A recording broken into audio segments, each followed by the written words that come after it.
The people of Alpha Centauri, also known as Alfratans. Hello again, thank you for being here with me once more. I hope you are all doing very well. I am swaruu. This video can be taken as science fiction or as the viewer sees best, but I take this information very seriously, whoever has eyes to see. In the first part of this video, I will be sharing with you the official story of the people of Alpha Centauri. It is the history of the Alfratans the Galactic Federation gives everyone in space. It is what you find on the subject when you research Federation archives, and what everyone accepts as the truth, and just about no one doubts it. In the shorter second part of this video I will be discussing with you the things that I noticed. Many are inconsistencies and holes in the official narrative that make me strongly think that it is all fabricated, as well as how I connect all this to what is happening on Earth right now. I think I've gone full conspiracy theorist this time, and in no less than two levels, the one on Earth and the one in space. The official narrative of the history of the Alfratan people is as follows. They inhabit the second planet of the star Alpha Centauri, A, in the Alpha Centauri triple star system, which consists of Alpha Centauri A, Alpha Centauri B, and Alpha Centauri C, also known as Proxima Centauri. And they are at a distance of approximately 4.36 light-years from Earth, making them the closest star system, and Earth's next-door galactic neighbors, with Proxima Centauri at the closest point of the three at only 4.26 light-years away. This inhabited second planet orbiting the Sun Alpha Centauri A, is an M-class super-inhabitable planet, classified as a better living place, and with climate, gravity and biology, more favorable than the one on Earth for people of Lyrian origin, including humans. The climate is less extreme than on Earth, with fewer weather variations, more stability, with better oxygen content, and more sweet water than Earth, and with a 0.9 gravity strength. It is 10% easier to live in, simply because you weigh less there. Biology there is as diverse as the one found on Earth, but with much less hostile animals and plants, making it generally speaking a safer place to live in. This planet was initially called Phaeton, by its reptilian overlords as the official story goes, and only recently its name was changed to planet Alfrata, from where its inhabitants take their name. 200,000 years ago, although there are some other Federation sources who claim all this happened 2 million years ago, all the people known as Lyrians, who are basically simply another name for humans, or space humans, lived on the planet Lyra, which is the second planet orbiting the star Vega, some 25 light-years away, in the Lyra constellation, also considered as one of the closest stars to Earth.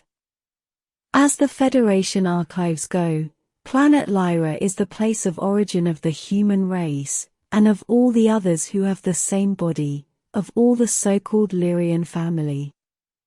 Interestingly enough, the Cabal on Earth seems to know this as well, as they also placed the origin of the human race in the star Vega. In one of their most important movies on this subject, the film Contact from 1997 starred by Jodie Foster and Tom Skerritt, but I digress.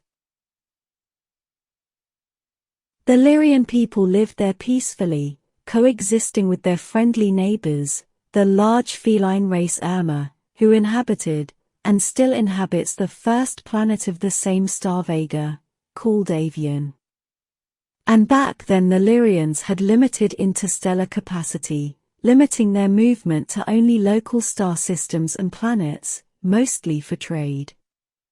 There is another Federation source that contradicts this, claiming that back then the Lyrian people only had interplanetary travel capacity, limiting their range of movement only to the vicinity of the star Vega itself. All was well with them and life was good, until they faced a ferocious attack and takeover from a conglomerate of forces mostly coming from the races of the star systems in Orion. Those races included several grey variants all working for reptilian overlords, mostly from the Draco family. The Lyrian people did not have anything like a real, or complete military, as they did not need it, living peacefully and mostly isolated on their planet, so they were easy prey for the Orion invaders, who were well organized and heavily armed.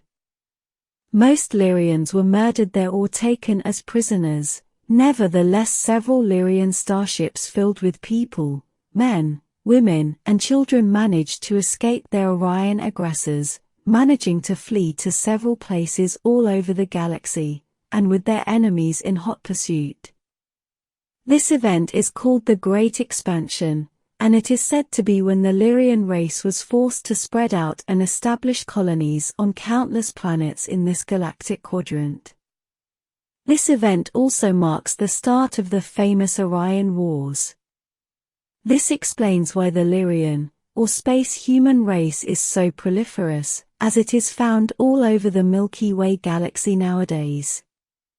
And as the official story goes, the need for a working alliance not only among people belonging to the Lyrian race, but also of other non-human races who also were in danger of being invaded by the same Orion aggressors. They all felt the need to organize a resistance movement to be able to face their common enemies more effectively, and this resistance movement is today called the United Federation of Planets, or simply known as the Galactic Federation. It is here where it is said that the reptilian invaders chose to use planet Phaeton, now planet Alphrata, as a prison planet to take there all the Lyrian people they had captured all over the galactic quadrant, and from where to distribute them to their allies and their civilizations, as they used the Lyrian people for slave trade and for food, as meat. On planet Phaeton, the captured Lyrian people were first kept in cages, where they were forced to breed, and when the babies were born, they were taken from their mothers who never saw them again. When the overlords had enough isolated young population, those captured Lyrians who remembered where they came from were slaughtered and traded, or distributed as meat, with this erasing the memory of the people, and their true origin with it. The young ones grew up only believing in a false narrative that explained who they were, basically telling them that they had evolved on that planet, and were indigenous to it. Once the reptilians from Orion had successfully mind-controlled their new population of Lyrians, they could let them roam around the entire planet in a more or less free way, only having to obey strict rules and belong to a certain region in the planet, with its city-state, which is basically a farm. Those Lyrian people were prisoners on that planet, but they were kept ignorant about the existence of anything in outer space, and without knowing that there were more people like them among the stars, and were also kept ignorant about who their true overlords were, and what were their true intentions with them. The Lyrians there were kept in farms where their movement was restricted to only a few miles around, and if they needed to go further they would have to ask for special permissions in the form of documents, and those who imposed those rules were no less than other Lyrians like them who were also mind-controlled and believing the same false narrative, or matrix system of beliefs. Now and then, when the reptilian overlords felt it was time, they would invent a fight or war between one group of people and another, where they would take the people as prisoners and took them directly to their slave and meat trading network, giving the remaining population more lies and false narratives to justify why their loved ones never came back. The male population was the one most taken, as the females were mostly kept for breeding and to take care of the young. After a few hundred years of following this system, the reptilian overlords of planet Phaeton decided it was not efficient enough, as their trade networks among their races, and those like them had become more demanding, so they decided to go back to direct human farming, where the Lyrian population was kept enclosed in smaller containers, called cities, from where they were not allowed to get out. From this captive population, they would take the desired people directly into farming in cages, mostly in subterranean installations, where once more they were forced to breed, slaughtered for meat, and taken for their slave trade, and all variants of these two main things. After a few decades of this, the planet and system had become almost exclusively a cage-based human farming facility, of the most inhumane, cruel, and overt type, where they also slaughtered people in front of their loved ones, and others, to create a terror atmosphere to feed their dark astral entities and evil demon egregores, those who the reptilians worshipped. As the reptilians became ever more and more greedy, they started to take Lyrian people from neighboring planets, such as the ones in the Hyades star cluster and the Pleiades, with this justifying the existence of the Galactic Federation, as an institution designed to counter and defend against those evil entities mostly from Orion, but not only, as by then the Orion-based Evil Alliance had managed to create a large network of races and cultures that cooperated with them, which ironically also included many Lyrian people, who were working for them, willingly perhaps, or without knowing what they were doing or for whom they were working for. And the planet they abducted most people from, to be taken to Phaeton prison planet, was planet Earth, which they also harvested for the same purposes. This horrendous dynamic continued for at least a few thousand years until the Galactic Federation grew strong enough to engage in a full-scale liberation military offensive, an operation which culminated in the liberation of planet Alphrata officially between the years 1560 and 1570. And of which there is a famous painting of an event, or fight over Nuremberg, Germany in the year 1561, and which is supposed to be a battle that had a lot to do with the liberation of the Alphretan people. After a bloody but successful military operation, planet Phaeton was liberated from its reptilian oppressors, and the people could return to inhabit the planet in a free manner, while being heavily mentored and guided by the Galactic Federation itself, who taught them how to adopt the Step Council holistic political system, much used in the Federation itself, and although with its own variant, the Alphretan peoples still used to this day.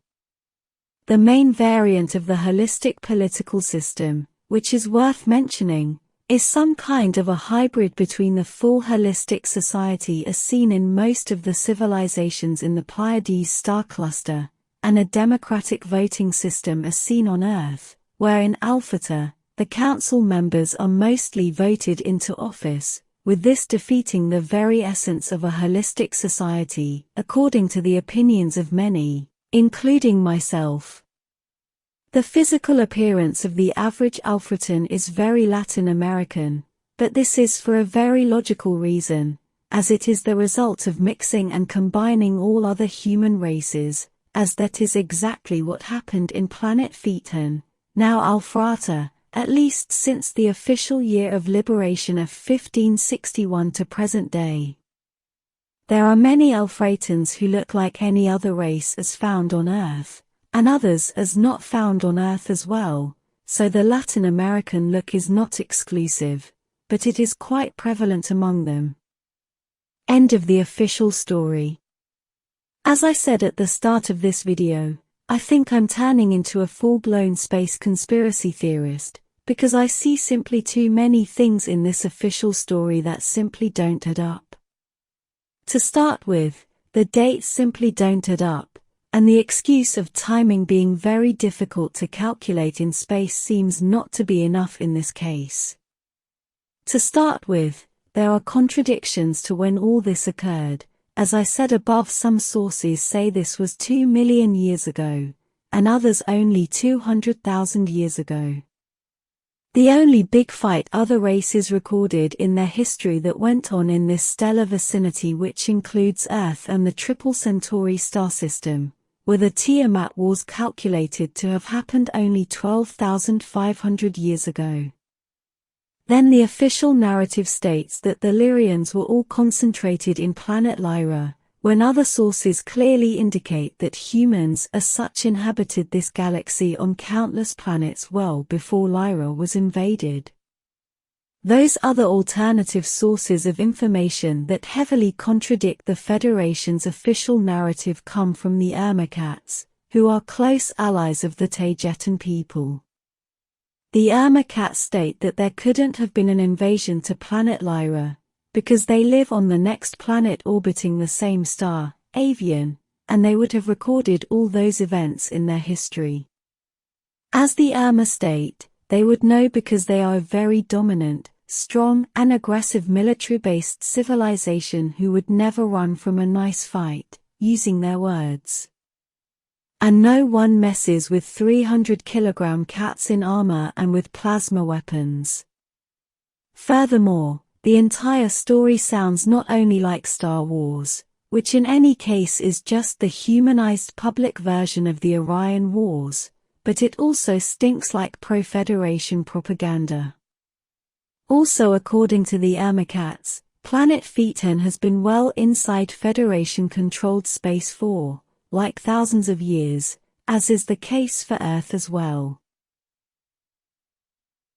And they state that there were no reptilian nor any Orion strongholds in the galactic quadrant back then, nor any time close to when those events are said to have taken place, and the cats say they would know as they historically are in no good terms with Orion in general, and with the groups of civilizations from there.